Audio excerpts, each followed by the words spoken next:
Welcome back to the channel. My name is Brad and Supercoach Pro. Today's video I'll be doing my vice captain options, which you can already see there.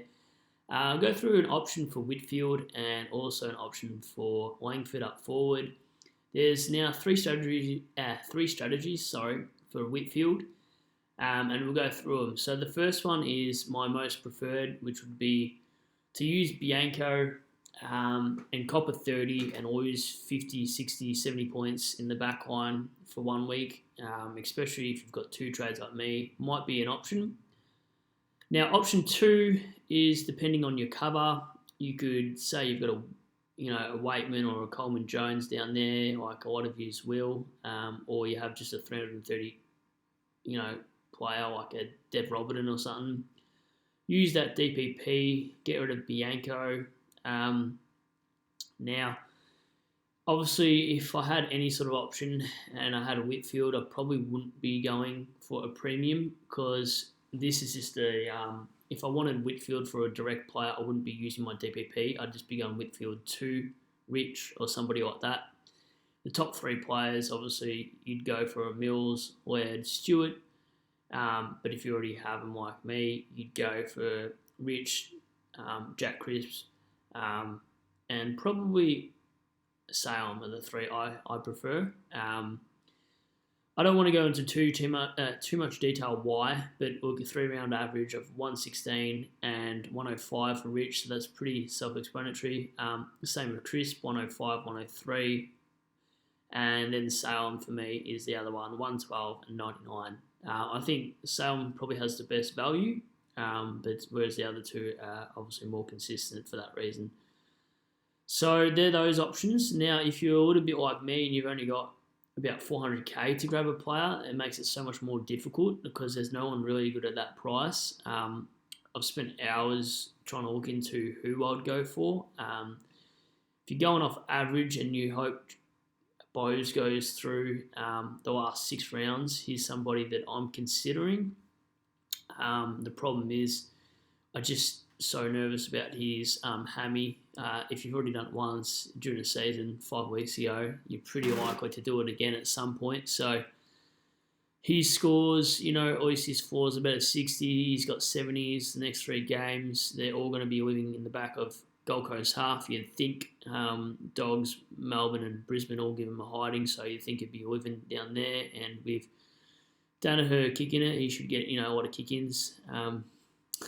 Just mucking around there, but he shares the role with Lukosius, so that's the only problem. If Gold Coast have that injury now with Greenwood, which I've just thought about, maybe Lukosius goes back to the wing, and Bose is the sort of sneaky pick that you could pick at 387. There's players like Rampy in that bracket too, Olive Markov. They're not, great options. They're all this price for a reason because they've had a few stinkers of late. Liam Duggan is someone. Rampy's probably there for more consistent sort of thing, and so is Duray. If you have a look at Rampy, he's an interesting one because his next 3 are ones he normally scores really well against, 140, 98 and 149. So his next 3 opponents are someone, if you go by history, which is normally pretty accurate, he's someone you could look at as well. He'd be an absolute pod. He's only got 1 ton in there, which is concerning, but you're just using him for cover, and it means if you're down on 1 trade and one of these guys aren't playing for the rest of the season, you put in a Rampy down there, it's not going to be too bad.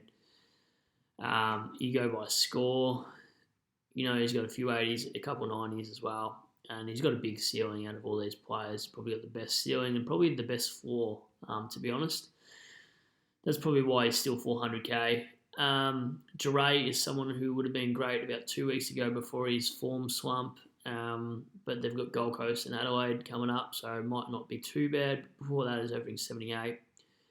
He had a good 3 weeks in that patch. He had 112, 98, 89. Go by score, he's actually pretty decent. He's got, 5 80s, 2 90s and 2 100s, so he does 9 games above 80. So there is some value there.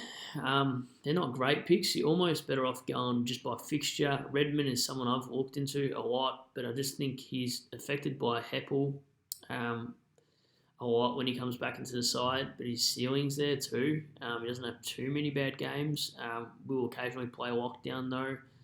I'm guessing that's why he has those scores, but he's got a lot of games at Marvel, which makes it more appealing to me. And there's not too many great options there. You could go Rotham. He's probably got one of the best 5-round averages. I don't know about his job security as much as these other blokes. I know he's there obviously with Brass and Hearn, but he does got back-to-back 90s. He's got a 75. He's got a 107. So probably for the last 5, you'd say he's probably one of the best.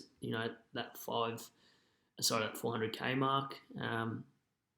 He'd definitely have to be up there. Obviously, GF would have been a great pick, but he's injured. So if you've got GF just for that one, out for season. So you've got to get rid of him. So you're probably in the same boat looking for a player. So I guess what I'm trying to say is I like Rotham, Dre, Rampy, even Ballard's a sneaky one. He's got a 3-round average of 81. Redmond, as I've said, there's just so many good scores in here, but so many terrible scores. So it's just a really awkward price, and you're almost better off picking a player you think has that 5-round average or even just a 3-round average. So, I probably wouldn't entertain the thought of a Birchall, but even a Shepherd, he's got this price because he got concussed in the first quarter a couple of weeks ago. I think it was against Carlton. Yeah, it was. But look, he plays all right. He's more of a lockdown player, but at Optus he plays okay too. He's got 99, 112, 85, 83. He does got a few average ones at Optus. However, they've got 3 games at Optus, especially St Kilda, Melbourne and Freo. So you know he's going to get above 80 in those 3 games. So you could go for someone like him if you didn't have the money to get these other guys. Roughhead is one, but it's probably not one I'd entertain. I think Howe comes back in about 3 weeks. So there are some alternative options. I think I've gone over too many defenders at that price now. Sorry, that's my cat again. Obviously for defenders, these are the guys you do want. Mills, Laird, Stewart, Rich, I think is a great pod. I love this pick. I didn't have the guts to start him because he's always been injury prone every season, and it's his first injury at like 30 where he's actually put consistent games together. Look at his low score though, he's barely got any. 72 is his lowest, which that's pretty good, especially for our back line down there. Jake Lloyd, he's not Jake Lloyd we remember, so he does got a few 90 games in there. Luke Ryan is there as well, but he had that niggle at the start of the season, so I'm not sure if I'd go there. I can't really talk about my side being durable because my side's not even close to being durable, but Ridley for value is one in the last month. I always forget these players because I own them, so I do apologise. In some of these videos I skip over because I just already have them, so I just actually forget that they're actually still relevant to people that don't own them, which is a little bit selfish of me. But the last month, 111, 111, 109, 120. With Heppel coming back into the side, I think he takes at least 10, 15 points away from him because of the kick-in duties. Jack Crisp is a nice one too. I know a lot of people have him as especially in the top 5K, as a sneaky little pod, and he's been great. After that month, he was horrible there, but he's been a really consistent performer since round 8. Look at those scores there. He's got a 111, 113, 106, 120, 79, 99, not too bad, and then 100, 117. So he's a good player. For value, I probably like Hearn the best. That's his injury-affected calf game. He missed 6 weeks for those, so if you've got a few trades up your sleeve, you could definitely have this guy. He takes the kick-outs. That's the only way he gets his points. That and intercept marking on sort of that half-back line when he sort of peels off his man, plays third man up more than anything, really, when you watch him at his best. So he's a good pick. Stephen May, I'd probably prefer Hearn, but May's probably going to play more games if one of them did cop an injury. He's so tough. He copped an elbow from Hawkins at the start of the season, and 2 weeks later he's playing. So I really like that pick. I won't go into too many more picks down there. I don't think they're too relevant. Probably wouldn't look at a Caleb Daniel. Now for forwards, I've been going for about 10 minutes now. So for forwards, Sorry, that's midfields. All right, so for forwards, what would I do with Langford? So if I just sort by actual price, and let's say hypothetically you can get anybody, my target would probably be Zorko and Dangerfield. You save 100k, so I'd probably rather Dangerfield, but just the injury proneness as well. I don't know if I'd pay an extra 100k for Zorko. They're sort of a flip of a coin. If you don't for some reason have Zeeble, I'd just be picking Zeeble out of all these guys. And Hall's the other one. He's just been great this season. He's a bit of a pod. If you want to go super pod on everybody, just pick Charlie Dixon. They've got a good run coming home. They've got St Kilda, Collingwood, Giants, Adelaide, Carlton, Dogs. He's the absolute sleeper here, in my opinion. If I wanted to go against the pack, this is the guy I would go for if I had 540k. Zach Bailey, probably not. I don't think he's as consistent as people like to think, except for he's a top 7 forward. So, yeah, you could pick him. Hind, everybody likes this guy, but he's only turned up 3 times in the last, 1, 2, 3, 4, 5, 6, 7, 8. So, he's got a good ceiling, but I just prefer even maybe a Jake Stringer, who's further down from that price, where is he only 3 cheaper. But here's one I prefer. I mean, he does have a worse floor, but his last few games were that 180, 84, 110, 95. So he's probably going to be more centre bounces now that Langford's there, although, when it comes to centre bounces, Langford played more wing roles. So, yeah, I don't know who they bring into Essendon midfield to cover Langford's loss. Maybe Essendon supporters know. DeGoey's a good pick. I actually really like DeGoey as a pick. His last 3-round average is pretty decent there. Harvey must know that that's his preferred position. Next year is probably a good start if he's still at Collingwood. Toby Green, and I mean by still at Collingwood, I mean if Harvey or whatever his name is still coaching him, he's going to get the midfield role. Toby Green probably don't look at in the last 3 weeks. I actually didn't know he did that bad, so you don't even look at him. Zerha is an awesome pod. I like this guy. He's an absolute bull. A 106, 68, 128, 95, 96. I'd get around this guy just as a unique pod. North are playing all right footy at this time. Hawkins, I wouldn't look at. He's probably one of the only players that I wouldn't really recommend that I actually have since I bought him in. 58, 60, 108, 70. So, yeah, he's got a good fixture, but, mate, I thought he was going to do well against Dogs and Lions because they've only got Keith down back. And against Wedering, he got towed up in that first half, so he's lucky to even get 70, to be honest. Marshall is a good one, obviously. Trying to keep this video a little bit quick. 195 since his time of ground has increased. You can see it's gone from 59, 74, 76, 84. So it's slowly getting there. Once he gets to 93 minutes, he's going to score 100 and something. 95 minutes here. He had, 132. So I'm going a little bit crazy with these numbers here. So I did mess it up before. What do we got? You got 59, 74, 76, 84. Anyway, so I think he's a good pick, but I'd rather have a few more trades. I wouldn't want to do it with my last trade or my last 2 trades. Steele and Bolton, Steele role has changed since Pendlebury's gone back to the midfield. He's not playing that position now. With centre attendances gone down dramatically. Bolton has to be carrying some sort of injury, so I wouldn't be taking him.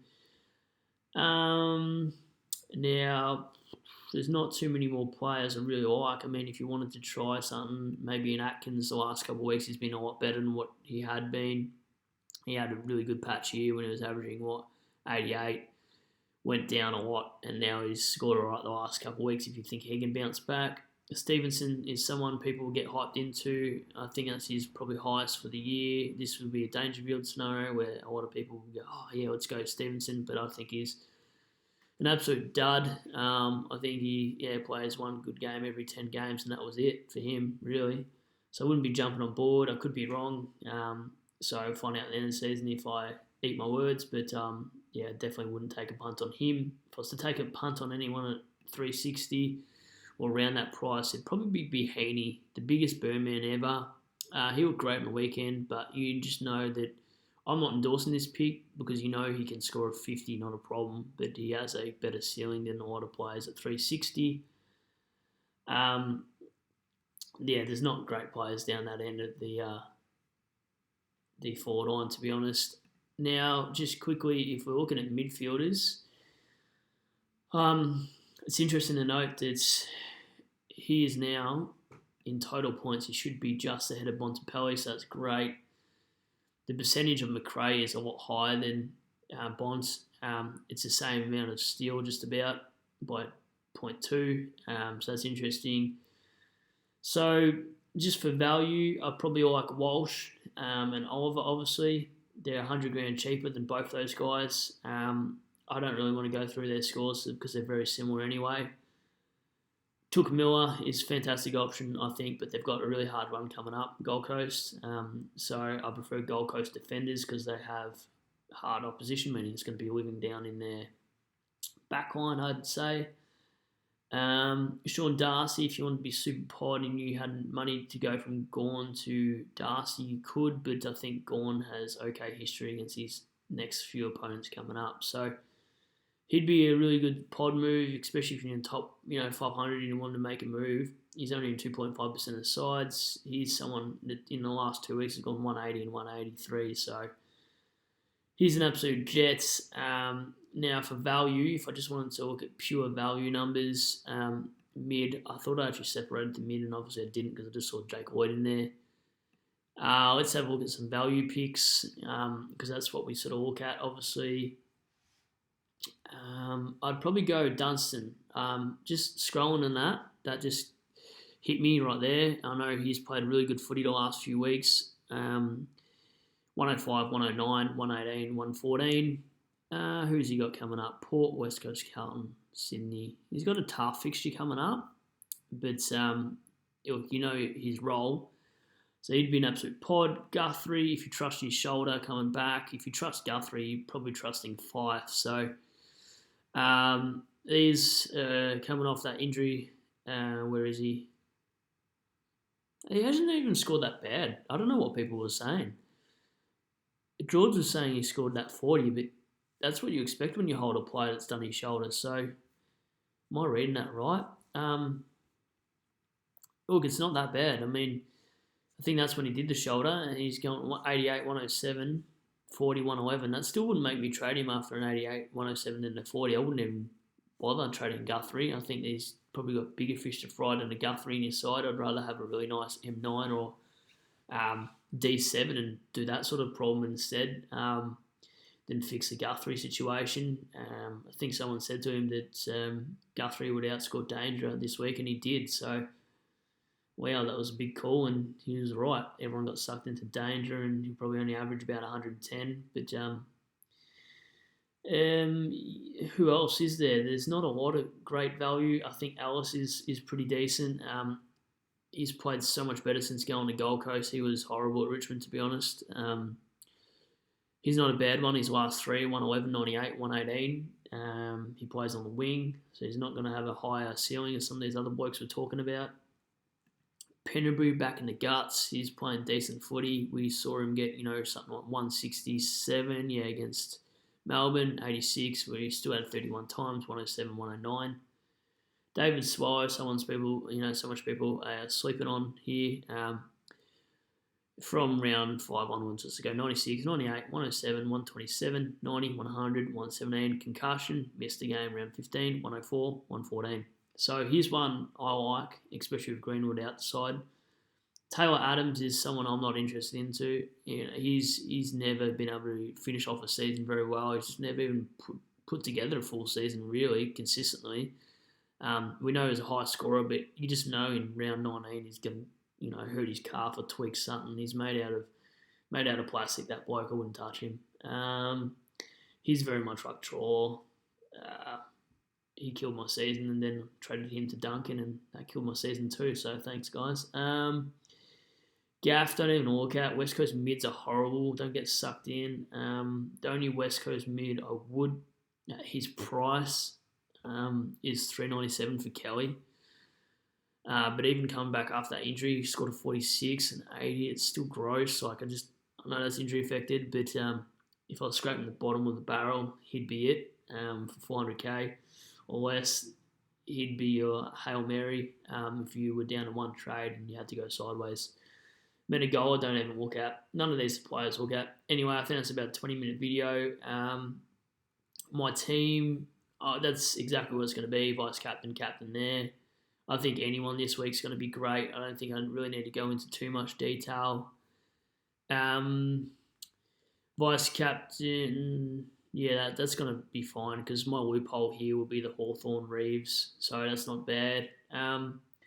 We'll get history from McRae, who just want to delve into it real quick. I don't want to go over 25 minutes. He's got a really good scores against Gold Coast. Don't have to tell you guys, you already know it.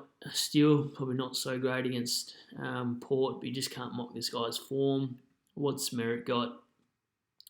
Not great last time, but yeah, he's got decent before that. We know he plays well at Marvel.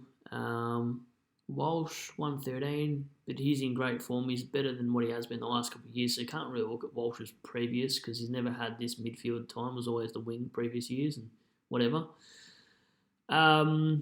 Oliver, I just don't trust this man's form to be a VC or C. Same with Kelly, regardless of what his scores say here. I'm not even going to bother with him this year, especially now that Whitfield's out. What's his role? I know Canelio comes, so does Canelio play that forward role? Hopefully Kelly doesn't this week. That could be something I'd be a little bit worried about. Mills, okay, doesn't play that well against them, so maybe not against Giants. Wouldn't look at Lloyd against West Coast. Grundy against Pitnat. What have you done, mate? Let's see. That's pretty decent. I like that. That's really nice. Zeeble probably doesn't got the history against this club. I was right. Okay, cool. You wouldn't pick Zeeble against him. And Hall, not even worth being a smoky. What has Martin got? I'm not going to endorse this at all, but that's his scores. But I just think he looks injured. It's a different Martin this year. Without 8 of their best 22, he's not going to get fed like he has previous years. So don't even bother VCing or seeing Martin. That's the end of the video, guys. Hopefully you guys watched most of it. And yeah, if you like that video, press the like button. I'll catch you guys after the review. Anyway, that's it for me. Catch you later. Bye.